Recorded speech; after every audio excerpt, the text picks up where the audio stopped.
സിനിജി, പശ്ചിമേഷ്യ വലിയ കലുഷിതമായ അവസ്ഥയിലൂടെയാണ് കടന്നു പോകുന്നത് എന്ന് നമ്മൾ സംസാരിക്കുന്നത് തന്നെയാണ്. അങ്ങോട്ടൊരു ബോംബ്, ഇങ്ങോട്ടൊരു ബോംബ്. ഇപ്പോൾ ഇറാൻ വലിയ ദുഃഖത്തിലാണ്. ആ ദുഃഖത്തിൻ്റെ കാരണം എന്താണെന്ന് നമുക്കറിയാം. നസറുള്ള മരണപ്പെട്ടു എന്നുള്ള ആ വാർത്ത അവരെ വല്ലാതെ ബുദ്ധിമുട്ടിക്കുന്നുണ്ട്. പക്ഷെ അപ്പോഴും പറയുന്നു ആ ദുഃഖാചരണമൊക്കെ കഴിഞ്ഞിട്ട് ഞങ്ങൾ പൂർവാധികം ശക്തിയോടെ തിരിച്ചു വരുമെന്നാണ്. പക്ഷേ ഈ ദുഃഖത്തിനിടയിലും സന്തോഷിക്കുന്ന കുറേ പേർ ഇറാനിലുണ്ട്, സിറിയയിലുണ്ട്, ലെബനിലുണ്ട് എന്നൊക്കെ പറയാതിരിക്കാൻ കഴിയില്ല.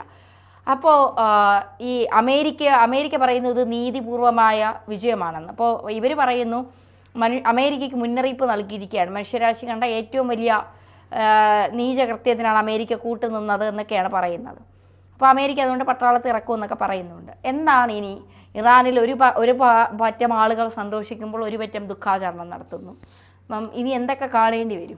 ഈ ഹസൻ നസ്രുള്ളയുടെ മരണത്തെ തുടർന്ന് അല്ലെങ്കിൽ കൊലപാതകത്തെ തുടർന്ന് ഇറാനാണ് വലിയ തിരിച്ചടി കിട്ടിയത്. നമ്മൾ പറയുന്നു ഹിസ്ബുള്ളയ്ക്ക് വലിയ അടി കിട്ടിയെന്ന്. സത്യത്തിൽ ഇറാൻ്റെ കൂലിപ്പട്ടാളമായ ഹിസ്ബുള്ളയ്ക്ക് കിട്ടിയ അടി ഇറാന് കിട്ടിയ അടിയാണ്. അപ്പോൾ അവർ പേടിച്ചു, ഈ ഹിസ്ബുള്ളയ്ക്ക് ഇങ്ങനെ അടി കൊടുക്കാൻ അവർക്ക് കഴിഞ്ഞെങ്കിൽ, കാരണം അവിടെ നിൽക്കുന്ന ജനങ്ങളെ മുഴുവൻ മാറ്റി പാർപ്പിച്ചു. കാരണം ഞാൻ നേരത്തെ സൂചിപ്പിച്ചിരുന്നു, ഈ ഇസ്രയേൽ ആക്രമിക്കുന്നതിന് മുമ്പ് തന്നെ ഈ മേഖലയുടെ ചിത്രങ്ങളെല്ലാം പുറത്ത് വിട്ടുകൊണ്ട് ഒരു അറബി സംസാരിക്കുന്ന ഇസ്രയേലി സേനാ മേധാവിയെ കൊണ്ട് പറയിച്ചു, പൊതുജനങ്ങളെ നിങ്ങൾ അവിടുന്ന് മാറിക്കോളൂ, ഞങ്ങൾ ഹിസ്ബുള്ളയെ ആക്രമിക്കാൻ പോവുകയാണ്.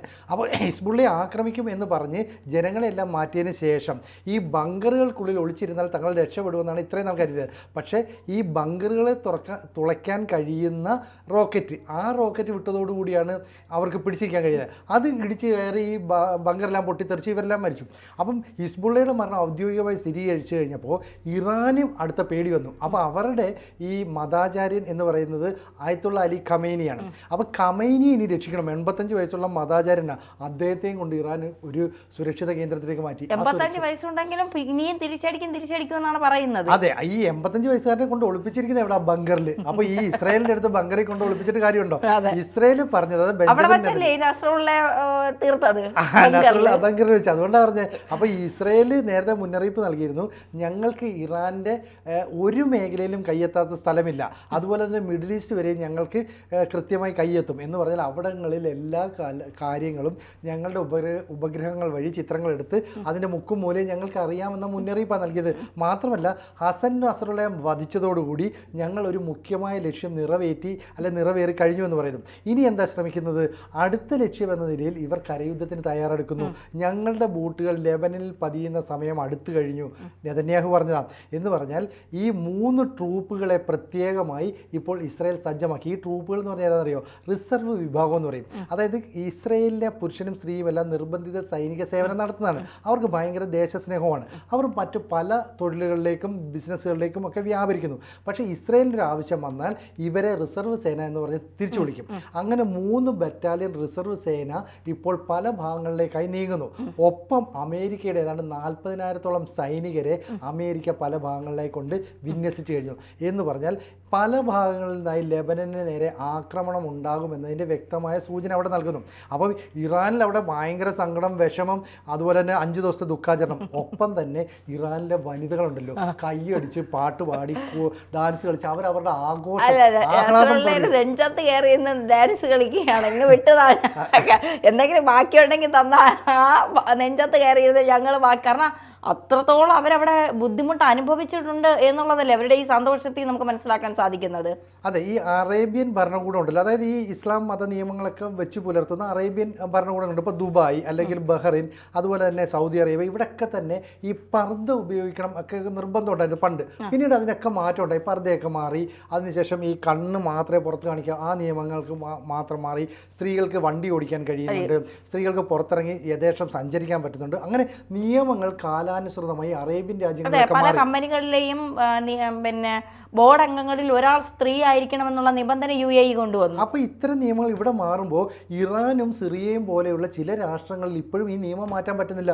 ഒപ്പം ലെബനിലും പറ്റുന്നില്ല. കാരണം എന്താ? ഇവിടങ്ങളിലൊക്കെ സ്വാധീനമുള്ള ഹമാസ്, ഹിസ്ബുള്ള, ഹൂത്തി തുടങ്ങിയ തീവ്രവാദ സംഘടനകൾ അവരുടെ മതനിയമങ്ങൾ അവർക്ക് മേൽ അടിച്ചേൽപ്പിക്കുകയാണ്. അപ്പോൾ ഈ മതനിയമങ്ങൾ അടിച്ചേൽപ്പിക്കുന്ന തീവ്രവാദ സംഘടനകളുടെ തലവന്മാരെ എല്ലാം തന്നെ ഇസ്രായേൽ കൊന്നൊടുക്കുന്നു.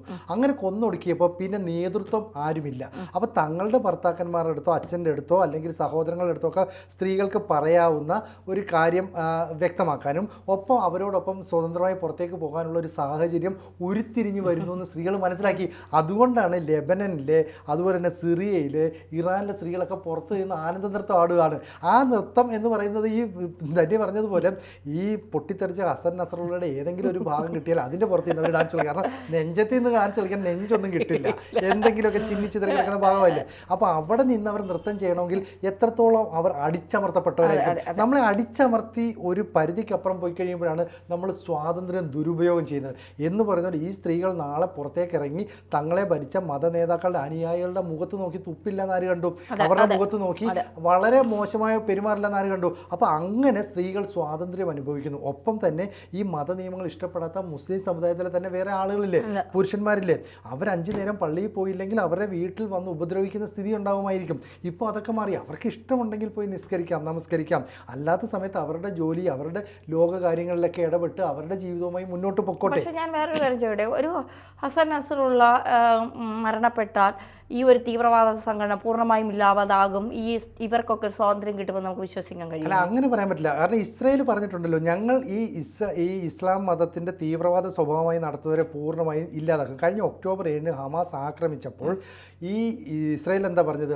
ഞങ്ങളെ ആക്രമിച്ചത് ഞങ്ങൾ പ്രതിരോധിക്കുകയാണ്, ഈ പ്രതിരോധത്തിൻ്റെ ഭാഗമായി ഈ ഹമാസിൻ്റെ മുഴുവൻ ആളുകളെയും തുടച്ചു നീക്കും എന്ന് പറഞ്ഞാൽ ഒരു കുഞ്ഞു കുട്ടി പോലും ഹമാസിനെ പരോക്ഷമായി പിന്തുണച്ചാൽ അവരെയും തീർക്കും. കാരണം അറിയാം, ഈ ഹമാസിൻ്റെ സ്വാധീനത്തിൽപ്പെട്ട് പലസ്തീനിലെ പല കുട്ടികളും സ്കൂളിലല്ല വിദ്യാഭ്യാസത്തിന് പോകുന്നത്, മദ്രസകളിലും മതപാഠശാലകളിലുമാണ്. ഇത് നിർബന്ധപൂർവ്വം കൊണ്ടുപോകുന്ന.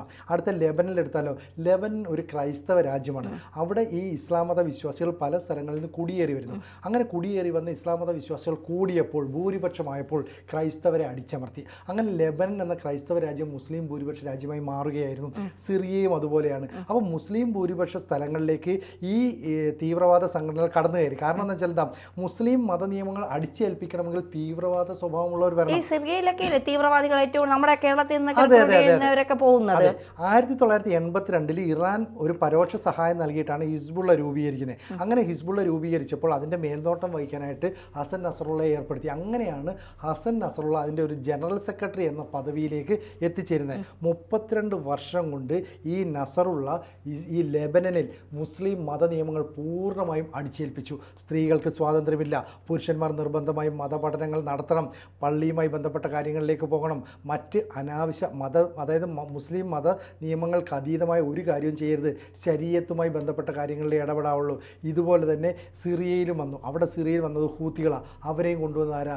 ഈ പറയുന്ന ഇറാൻ തന്നെയാണ്. അപ്പോൾ ഇറാനാണ് എല്ലാവർക്കും സാമ്പത്തിക സഹായം നൽകുന്നത്, സൈനിക സഹായം നൽകുന്നത്. അതിൻ്റെ അടിസ്ഥാനത്തിൽ എന്ത് പറ്റി എന്നുള്ളത്, ഇറാൻ സത്യത്തിൽ പാപ്പരായിപ്പോയി. ഇറാൻ സാമ്പത്തികപരമായി സൈനികപരമായി ഒരുപാട് പിന്നിലാണ്. അതുകൊണ്ടാണ് എഴുന്നേറ്റ് നിന്ന് വെല്ലുവിളിക്കുന്നത്. ഇപ്പോൾ ഈ തവളയൊക്കെ വന്ന് പാണ്ഡവരുടെ മുമ്പിൽ എന്ന് പറയത്തില്ല, ധൈര്യം ഉണ്ടാക്കി ഏറ്റിക്കൊണ്ട് പാടാ എന്നൊക്കെ പറയുന്ന പോലെ വന്ന് വെല്ലുവിളിക്കുകയാണ് ഇറാൻ. കാരണം അവർക്ക് ഒന്നുമില്ല. പെസഷ്കിയാൻ എന്ന് പറയുന്ന പ്രസിഡന്റ്, അദ്ദേഹം ഈ ചെയ്തത് തെറ്റാണ് എന്ന് പറയുന്നതിനപ്പുറത്തേക്ക് ഒരു വെല്ലുവിളി ഒന്നും നടത്തുന്നില്ല. നടത്തുന്നത് ആരാ?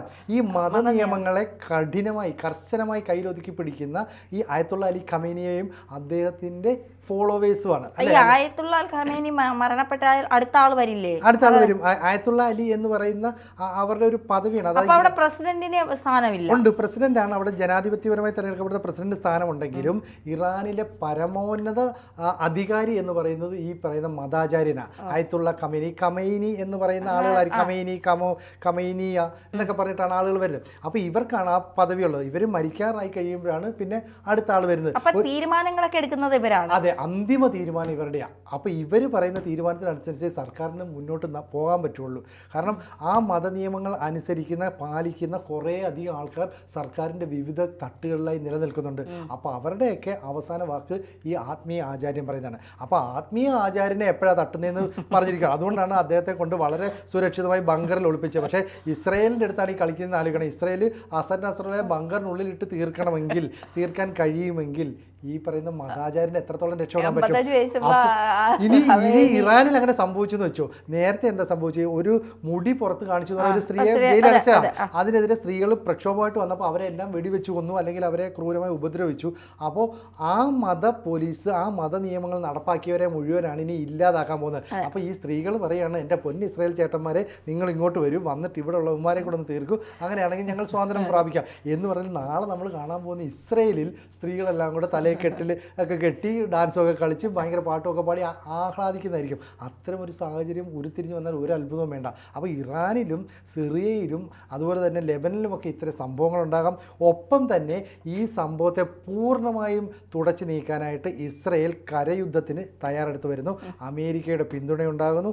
അങ്ങനെ ഈ ഭീകര സംഘടനകൾ, പ്രത്യേകിച്ച് ഇസ്രയേലിനെ ഉപദ്രവിക്കുന്ന, ഇസ്രയേൽ എന്താ പറയുന്നത്, ഞങ്ങൾ ജൂത ജനതയ്ക്കുള്ള ഏക രാജ്യമാണ്, ഞങ്ങൾ പ്രതിരോധിക്കുകയാണ് ഇവിടെ ജീവിക്കാൻ വേണ്ടി, അതുകൊണ്ട് ഞങ്ങളെ എതിർക്കാൻ വരുന്ന ഹമാസ്, ഹിസ്ബുള്ള, ഹൂത്തി തീവ്രവാദികളെ മുഴുവൻ തുടച്ചു നീക്കും.